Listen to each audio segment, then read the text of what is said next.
to the JKA Massey Instructors course. So today we're going to take up a new subject, and this is the one of Keiko. So we'll just put the word Keiko up on the board here. Now, I'm sure all of you have heard of Keiko. In Japan, somebody says, hey, where are you going? Say, oh, going to karate Keiko. Oh, good, you're going to karate practice. So the primary definition, which we usually use, is just practice. Keiko means practice. So what we're looking at here is, what's the difference between that word, Keiko, and Keiko as a Japanese word? So first of all, let me put up the Keiko kanji here.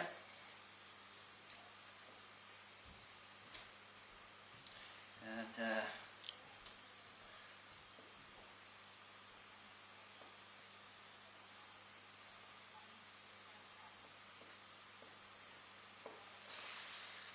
okay, so this is K, and Ko, very simple, is just like this. Now, when we take a look at it from a Japanese point of view, K means to think about or consider or maybe even contemplate. And Ko is a word that just means old or the old.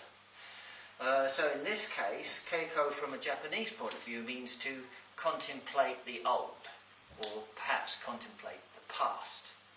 Now, how does that relate to practice?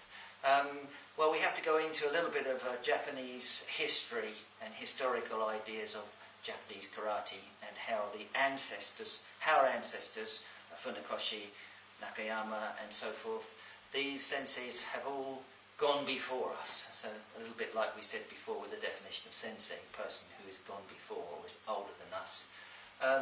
Now, Keiko then reflects back to these masters. That's the idea. Consider the old. In other words, give credit to our ancestors in karate and the spirit of these instructors or teachers.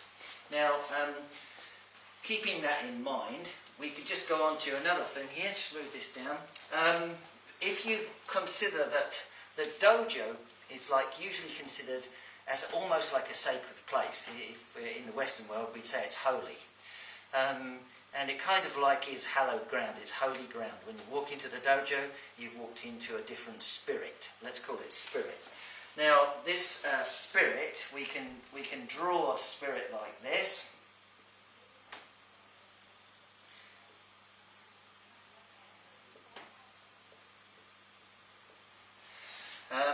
Actually, this would be, let's put that underneath actually. This could be classified as shin. So shin means spirit. Now, another word for shin or spirit is also kami. You might have heard this word as well. And a kami is a spiritual essence. It's not particularly one thing, but kami could be anything, or kami could be in anything. It's a spiritual element. In Japanese, we have the indigenous religion is called Shinto. Okay, Shinto is the same as Do. So this is as we said the other day, karate Do and so forth. So this would be a bit like this.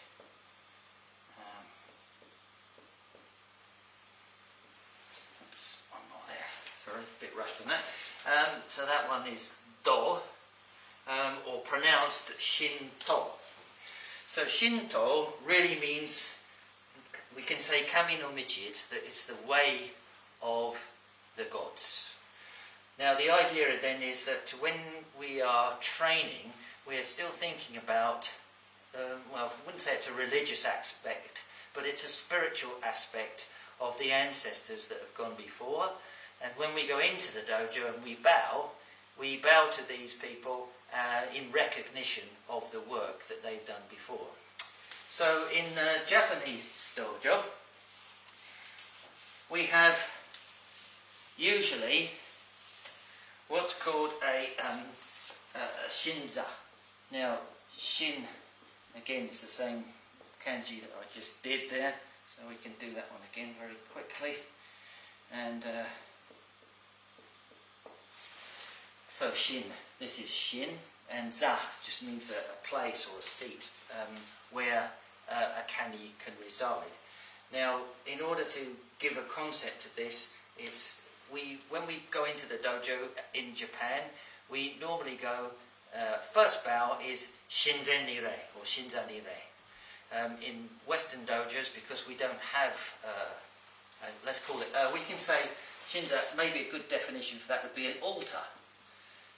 Just putting it in like religious terms from a point of view of Western religious concepts.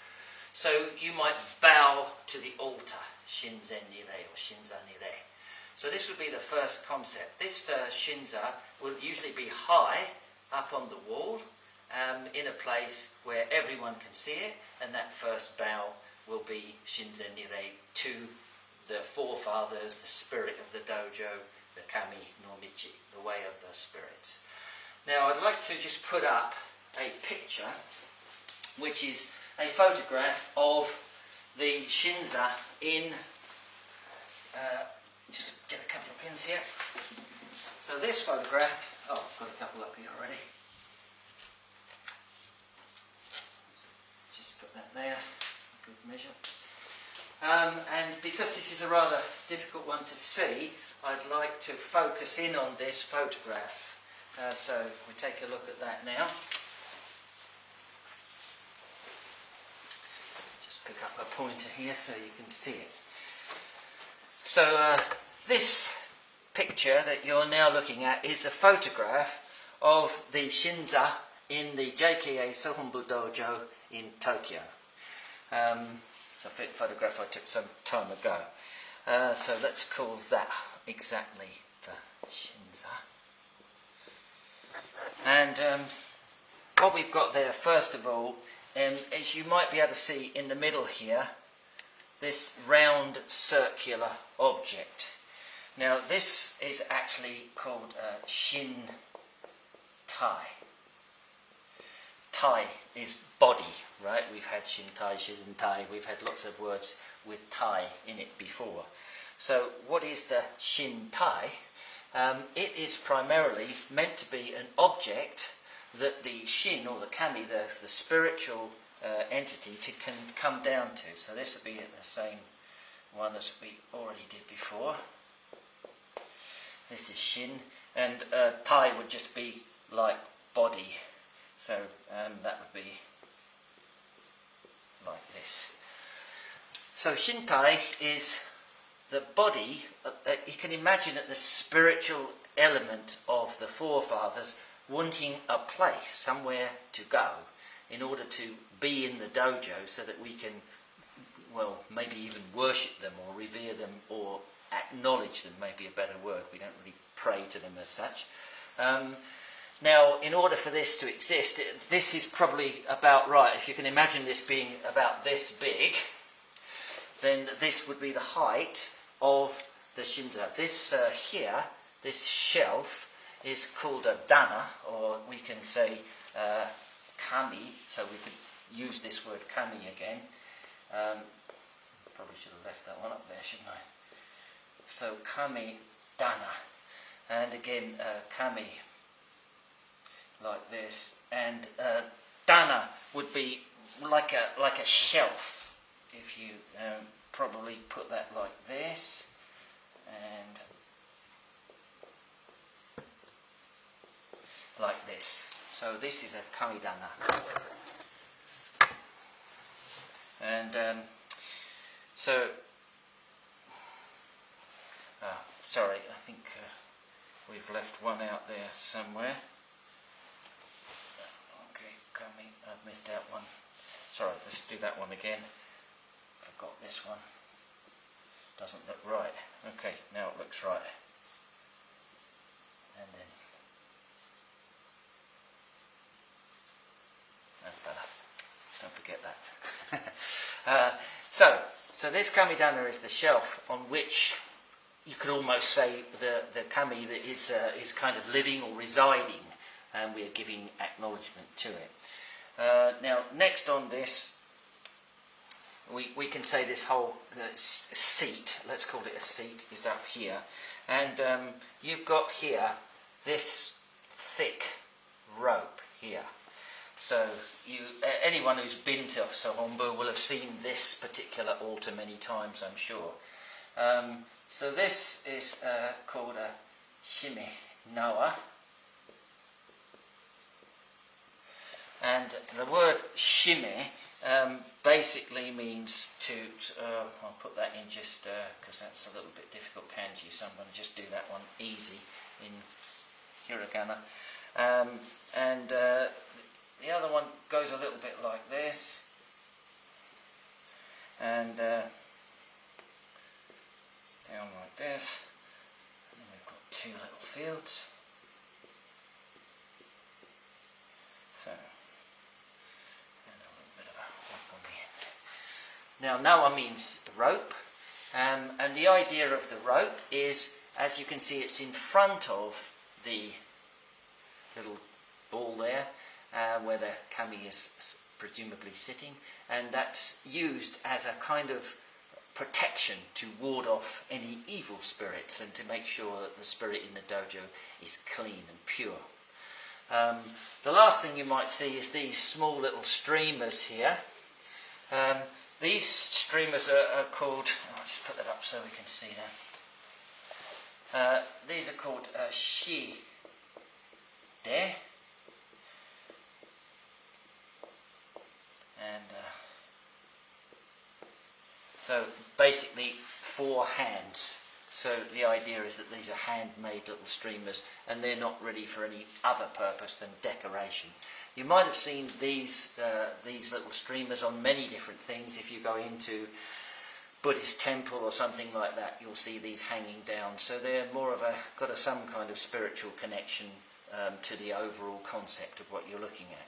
So this is the shinzen or shinza. This is what we are bowing to when we first do practice in a karate dojo in Japan. Therefore, you come back to Keiko, the idea of Keiko, where you can get the feeling that we are bowing to and participating with and cooperating with other fellow karateka in a spiritual game of karate. Right, so we'll just, that finishes that particular picture. Now we'll go back to one other last thing here. Don't need that anymore. Now there is another practice in, we've got Keiko, right? So we now come back to the original kanji. So this is again called Keiko. And sometimes we have what's called kan. We don't actually call it kan geiko, don't do that anymore. So usually we call it kan geiko, like I said before the other day. Sometimes when there's a different vowel in front of it, or a different consonant, the word changes the sound. This is just a Japanese way of doing things. But the same meaning. Kan geiko or kan keiko means cold. This is cold. And keiko again is just the practice. So let's just put that one back again just for good measure.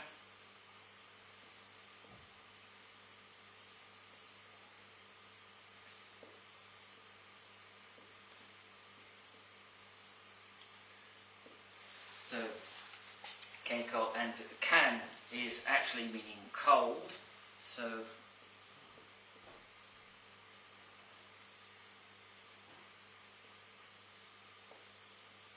like so. So this would be cold, this is kan, cold weather training. Now if you've been to Japan at the dead of winter, usually in the beginning, just about the end of January actually, kan geiko is a practice of cold weather training. This is where people go out into the street early in the morning for a run, run back, go to the dojo and do an hour's training in the dojo before going off to work. This is a 7-day activity and it's repeated every year. If you've ever been in Japan at this early time in the morning, on the cold and frosty days, you might see a bunch of karateka running along in their doggies with one of the kenshusei boys at the front going, "Wo shoi! Wo shoi!" and everybody running after him shouting "Wo shoi," which basically means, yeah, let's go, heave ho, let's get on with it. So this practice is also related to Keiko, but it's kind of like the idea of like manning up, maybe a little bit macho, but from the point of view of a spiritual concept. Maybe a little bit like, well, like a monk really, who maybe does a lot of meditational techniques and various other things too, and it's very austere. He's trying to discipline himself, just as much as we do in karate. You might have also seen some groups, some very hard groups, going up to Hokkaido or something and standing under freezing cold waterfall for a little while. I've done a few kangekos, but I've never done that. So this is perhaps the little story of how kangeko or geiko is practiced during cold months. And that gives about the whole story for Keiko for today. So I'll leave it at that point. Thank you very much, and